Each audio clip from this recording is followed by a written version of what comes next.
Welcome to the Calm Analysts channel. This is Boris Tizenhausen. Today is the 21st of August and there is a lot of interesting news.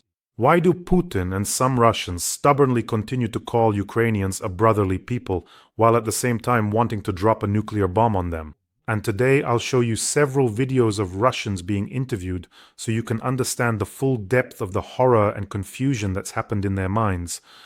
Russia is trying to stage a coup in Moldova, some kind of Maidan from AliExpress, with the core of the revolution being Soviet pensioners and hired thugs. And then there's Bezrukov, the shaman Agata Kristi, Chicherina Oklobistin, who has become the spearhead of Russian propaganda and what should be done with them after the war. And also how Rubio just absolutely destroyed Putin. I was honestly surprised. That will also be covered in today's episode.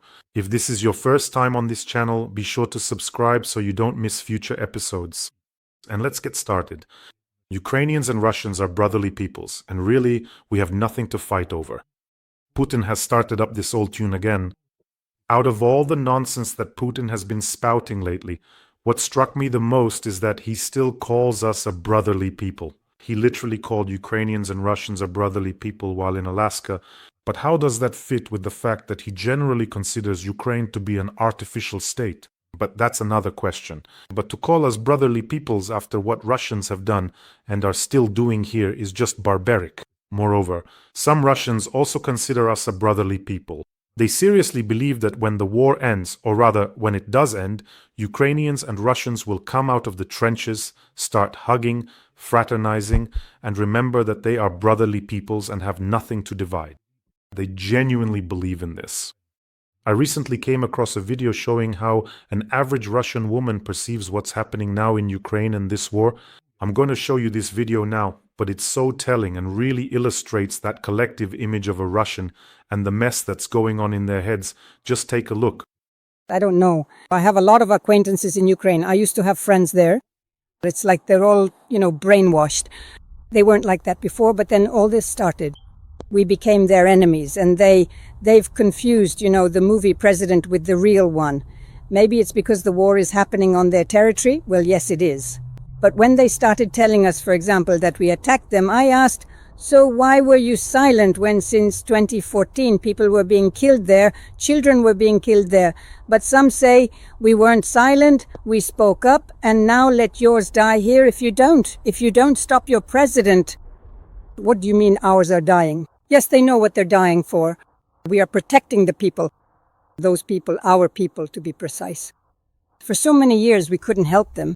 Now, finally, when we've made up our minds, well, now we have to see it through to the end. And what do you think, for example, actually, I think so too. If we're protecting these people, are they supposed to come to us without their territory? Just imagine they told us, if you don't like it, you can leave, but leave the territory behind. It's the same for those people. They were born there and they lived there. Naturally, they're not going anywhere without their land. Sure, we could probably take them in. Russia is a big country. But why should they have to leave their native land? Actually, there's a difficult question here. I think each of you knows someone who presents exactly this kind of view about what Russia is doing in Ukraine. Maybe even more than one. I know quite a few people like that myself. The only thing is, I stopped communicating with them after the full-scale invasion, so now I can't get any more of that cringe-worthy stuff from them. But characters like that always remind me. I mean, no ma'am, if you really wanted to save people, you shouldn't have done it this way. You should have built a big, beautiful city. Russia is a huge country. You could have built a city, a giant, comfortable, convenient metropolis. And say to those who are struggling in Ukraine, come to Russia, we have kind people here, we'll provide you with housing and all the comforts you need. The problem is, Putin isn't even capable of doing that for his own citizens. By the way, did you notice how, through all the layers of mud, stupidity, and propaganda, this lady's awareness would occasionally break through, but she kept stubbornly pushing it away? This rational, logical no. But why should we have to? Why should we take them in? Oh, no. With the land.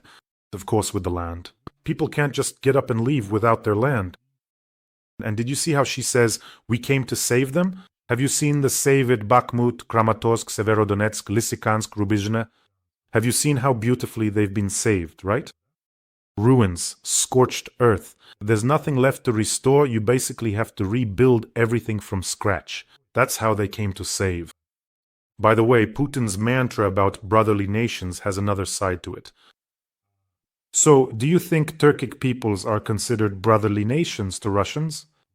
Of course not. Of course not. They're not brotherly at all. So then why don't they give freedom to these non-brotherly peoples? For example, the Tatars, Bashkirs, Chuvash, Altai, Kumiks, who else? Nogais, Yakuts, Tuvans, Kakas.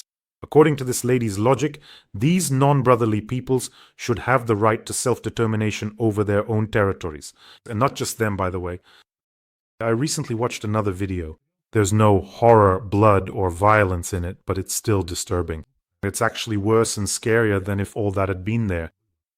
From the perspective of universal human values and morality, it's hard to imagine anything more frightening. I'm going to show it to you now. So, just to give you some context, a Russian mother is trying to persuade her son to return to Russia and join the army. In other words, the mother really needs the money. Take a look. You're just being a coward. You're just ashamed to put on the uniform and serve for 1 year. No one is killing you. You'll end up killing all your relatives yourself with your cowardice. No one is killing you, but you're killing your family. You're killing your mother, who works alone on all fronts. There's your grandmother, who can never get any help from a man. You're killing yourself in your own country. How am I killing anyone? There, where you're sitting in your godforsaken corner of the world. You're killing yourself. What are you afraid of? Explain to me, what are you afraid of? Why are you being such a coward? You're just being a coward. Take a risk. Go join the army. You won't have any problems with the law. Mom, look, we've already discussed this topic before. I don't want to bring it up again. I understand your opinion. We just have different views. You just don't want to... You realize you're a coward. Mom, I'm not a coward. This is just awful, like some kind of otherworldly world. He just chickened out, almost crying. The son says, I'm not going. No, you have to. Do you understand? The son doesn't want to become a money bag for his mother or a cripple. He doesn't want to kill the so-called brotherly people, doesn't want to become a murderer and then be haunted by nightmares. And the mother is having a meltdown because of this. Others go, and it's a great joy in the family if there's a 200th or confirmed death. Then the financial problems of many family members are solved immediately. Temporarily, but it is solved. In other words, Putin has created this death conveyor belt, giving the mostly impoverished population a chance to win a pile of cash in this deadly lottery. But this isn't even like Squid Game, it's just some kind of horror. And here's another interesting observation. My parents' generation, well, the generation that spent half their lives in the Soviet Union, and then suddenly everything changed. The Soviet Union collapsed. This generation, for some reason, is very infantile. I'm not talking about everyone, not everyone, but there are a lot of people who were basically led by the hand by the Soviet Union into adulthood, to the age where they already had families, and then suddenly it was like, well, I'm gone now. That's it. Now you have to make your own decisions, exist in this world. This generation, I don't know, maybe it's just my subjective opinion, but they behave like children, not like parents, like children do. But they expect their own children to act like adults. It's pretty much the same as what's happening in that video, right? That guy's action is an adult one. I don't want to fight. And she says, no, you have to provide for me and grandma. You go and die out there and bring us some money. In other words, the roles have been reversed. Parents act like children, and children are expected to take on and play the role of parents. Let me emphasize again, I'm not saying everyone from this generation is like that, of course not. But what is this connected to? So I've been thinking, maybe it's because in their conscious adult years, they just happened to live through a change of eras. I mean, for half their lives, the state decided everything for them. Absolutely. Where will you live? Where will you study? Where will you work? Where will you go on vacation once a year? What will you watch? What will you read? Who will you talk to in the end? In other words, your whole life path was mapped out, even if you wanted to change something. Now, well, it's hard for the younger generation to imagine that you couldn't just move to any other apartment you wanted. You couldn't just rent it, exchange, sell, or buy it. No, well, you could exchange, but it was an extremely complicated process. So you couldn't buy or rent a place wherever you wanted. You couldn't change jobs. Like, I don't like this one. I'll go to another one that I do like. No. You couldn't go freelance and work from home. That's why even getting a divorce was a huge problem. How? Who would live where and on what living space? How? How do you get it? Well, how? And what will people say? That also played a role. So this was the story. Live, study, work, follow Lenin's precepts, read 3 Soviet newspapers, and march in step. They lived half their lives like that, and then suddenly all of it was gone. You were thrown into the adult world, where you had to make all the decisions yourself. Well, I think that was the main factor. And this is shown very clearly and explicitly in this compelling video. You absolutely have to go to the army. You have to diligently feed us, and you must wholeheartedly support us. I'm not arguing you can and should help your parents, especially if you have the opportunity, all the more so. But to have children just so they can solve your problems later, and to send your child off to die so he can kill other innocent people, that's just complete madness. And then for me, it all just started coming one after another. These tweets, these videos. I mean, the depth of the horror is staggering. In Tolyatti, a pensioner lost both of her sons in the war. She clearly gave birth to them too. You know, there's this story. There'll be no one to bring you a glass of water in your old age. But really, should you have children just so they can? No, it's the other way around. You owe them everything. You should give them as much as you possibly can. If they want to help you, great, yes. But what if they can't? But here, people have kids just so they can say, you'll support me, you'll do this or that for me. And what if they can't? Are you going to nag them about it their whole life? Well, that's just my opinion. I'm not forcing it on anyone. But I do think that demanding from your children, just because they were born, that they should support you in your old age, that's not really the best idea. In Tolyatti, a pensioner lost both of her sons in the war and is now asking that her only grandson not be sent to war, the pensioner says. After that, I will have no faith left in the Russian authorities, she says. And how did you raise your 2 sons that they went off to kill? Maybe you thought, oh, nothing will happen, right? Well, he'll fight, earn some good money. When else will he ever make that much? That's when, probably after one died in Ukraine, that's when you should have started thinking. I've seen videos. And there I was. I sent one, then the second, the third, and so on, for the motherland. And she cries. I can't tell if she's crying from happiness or from grief because so much money just fell into her lap. By the way, have you seen interviews with Russian prisoners when mothers refuse to talk on the phone? I saw it on Zolkin's channel because their son was captured. You see? Now there's no payout. He was taken prisoner. Turns out it was all for nothing, sending him to war. And the mother says, what are you doing? Why did you do it? You're not my son. That's it. For her, it would have been better if he had shot himself there, taken himself out somehow, I don't know. But only if it was confirmed, so the payouts would come.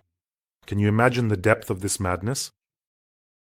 By the way, let me remind you, friends, that Ukraine is being defended by the best sons and daughters of this country, and they always need our support.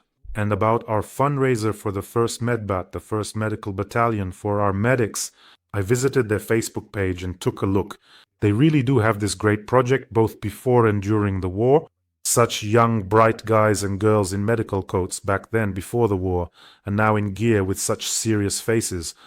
So, instead of spending the very best and most productive years of their lives diligently studying for such a highly respected and truly vital profession, which involves saving countless precious lives, these dedicated medics are now bravely fighting, actively saving our brave soldiers. They're doing an incredible job, so let's help with the fundraising. We're raising money for MAL drones. These are unmanned aerial vehicles that evacuate the wounded. It's a protective armored capsule where a wounded soldier is placed, and this small drone drives over obstacles along roads to a safe distance where the soldier is then handed over to medics who take him and save his life. So it's a really amazing thing. Very often, both medics and those who go to pick up the wounded end up getting killed, coming under fire, shrapnel, bullets, and so on. That's why this thing, which is unmanned and remote controlled, is really a very good solution. So let's support the fundraiser for our 1st Medical Battalion, and by doing so, we're saving the lives of medics. This means they won't have to go there themselves. They'll be able to evacuate wounded soldiers using this drone. The link to the fundraiser is in the description of this video and also in the comments. There's Mono, there's Privat, and there's PayPal for those who want to help from abroad. I see everyone, and I always say a huge thank you to all of you. We're doing something really important, and this is a direct investment in saving the lives of our heroes, our defenders. If you're watching me not on my channel, which happens, here's a QR code and you can go straight to the fundraiser using it. And as always, I sincerely thank you so much. Evacuating the wounded is one of the toughest challenges on the front lines today. Together with Boris Tizenhausen's channel, the 1st Separate Medical Battalion is raising funds for ground-based unmanned systems to evacuate the wounded, MAL drones. Your 100 hryvnias can save a life. Thank you all for your support. And when you can't make your own citizens happy, I mean Russians, you can't make your country prosperous either. So what should you do if you're a dictator? That's right, you should interfere and try to impose order in someone else's country. And now, here's what I announced at the beginning of the episode. The security services are shaking up Moldova, and this time it's serious. Crowds of frenzied pensioners shouting things somewhere between "down with Europe" and "bring back the USSR."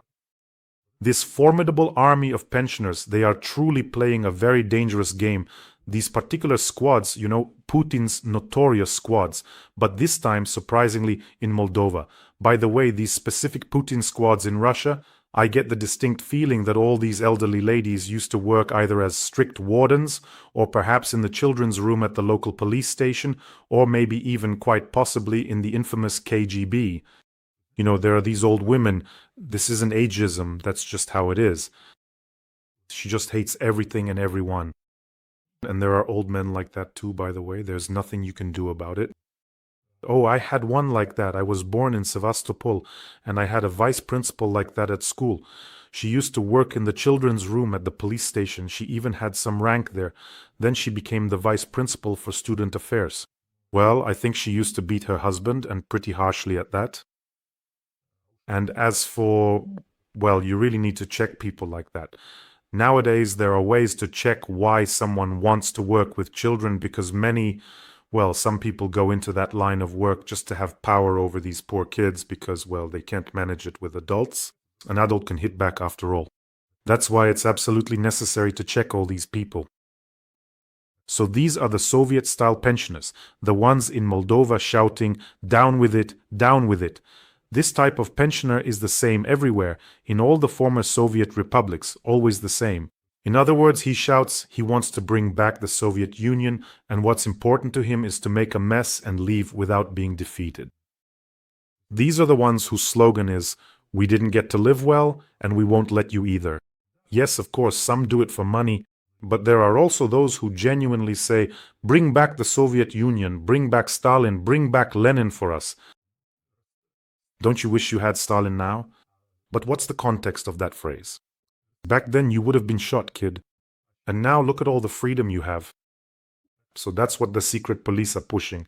They even tried to stage a Maidan there, set up some tents, well, their version of a Maidan, a smoker's Maidan. And some hired thugs there, they don't even really understand why they're standing there, why they were so quickly rounded up and taken wherever they needed to be. Let me remind you, just recently, Yevgenia Gutsul was sentenced to 7 years, and the Shore Party was declared illegal. So basically, things are working as they should there. They realize that if you don't cut off Russia's tentacles and do it harshly, there will be a problem. And believe me, there will be a problem after the war.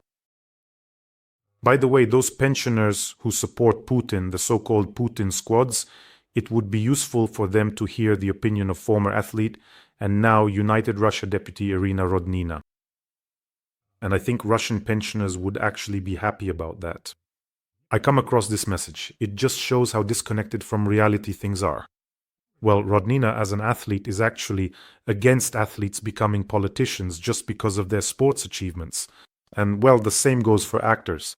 Everyone clearly remembers Vakachuk's foray into politics, or rather his entry and quick exit.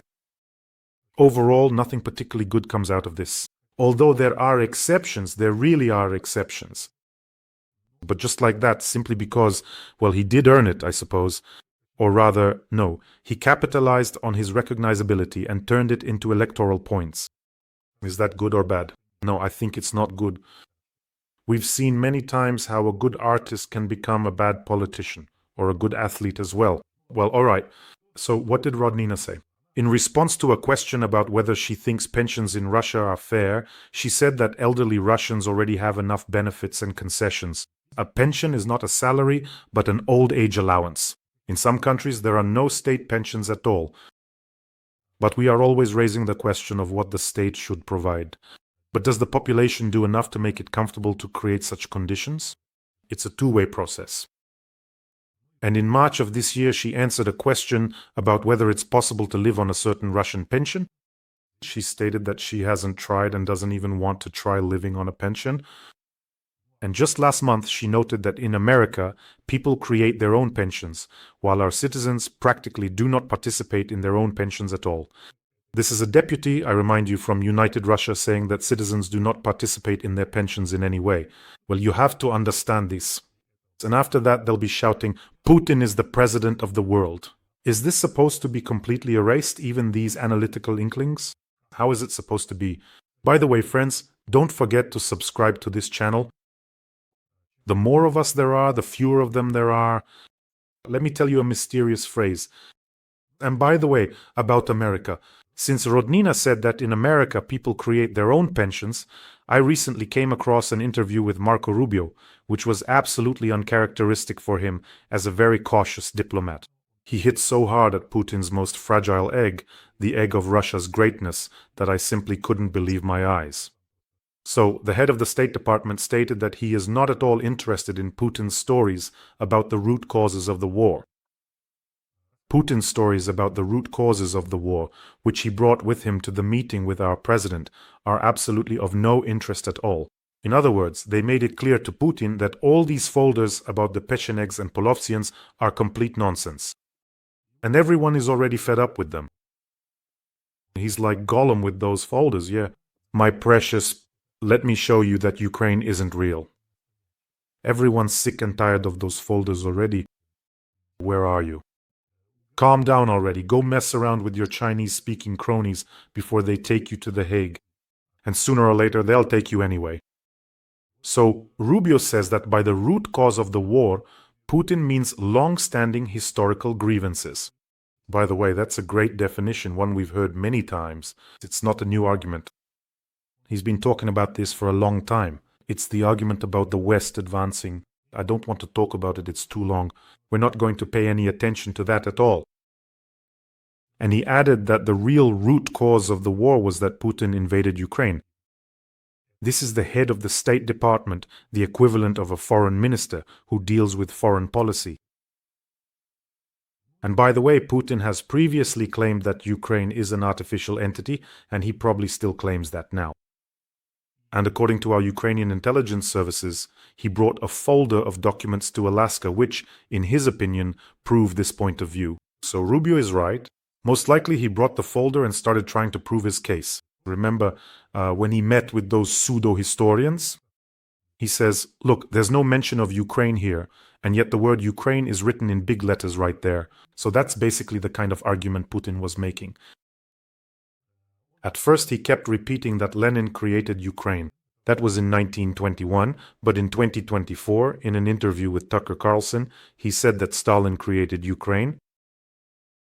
Regarding the so-called fake state, Ukraine is a fake state. As for me, I have reason to believe that the Putin who is currently running Russia is not the real one.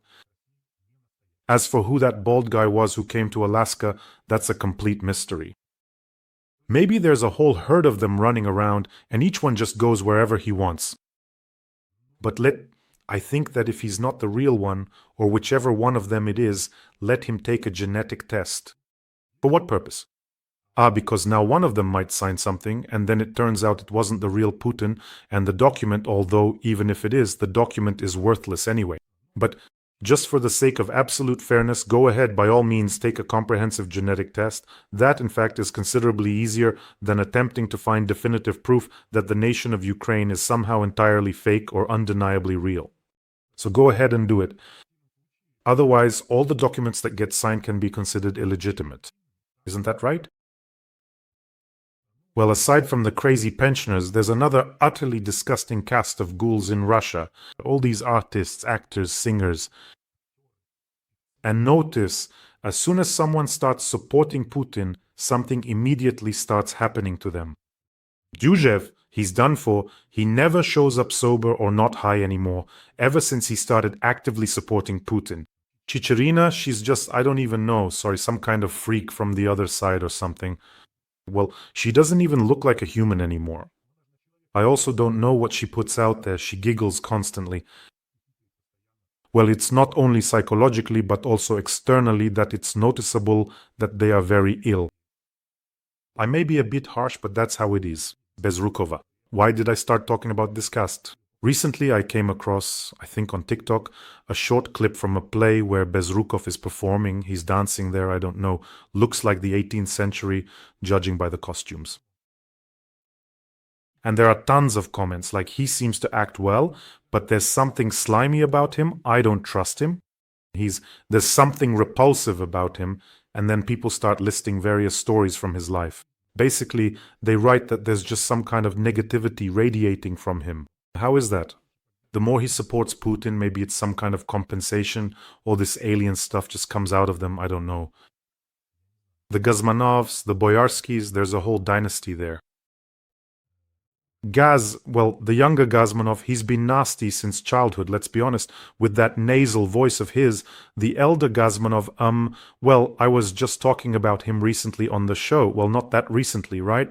A couple of months, several months ago, he made a real veteran, a man almost 100 years old, get down on his knees for a music video right there by the eternal flame. They didn't even cut that part out. You could see that his legs